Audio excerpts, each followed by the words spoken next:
Hi up guys, in this video I will show you how to fix Viber not sending messages. Yes, this could be a quite problem for you, but don't worry about it. This is why I'm here and I'm gonna get up and help you. Firstly, get up into your settings on your phone, choose up Viber setup, go for applicational info, and then you need to go for clear data, go clear all data, go OK, clear all data on that setup, go for application permissions. Then you need to make sure that all of these sections are turned on or all of these are allowed section.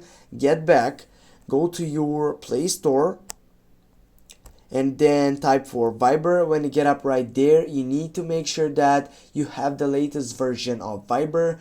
If you don't have it, you're gonna be able to get up and update it with a simple click on your right side. Now as you can see, I have that open site on my blue slide with a green side setup, in which if you have that side in which says update, you're gonna be able to just simply go and get the latest version of Viber.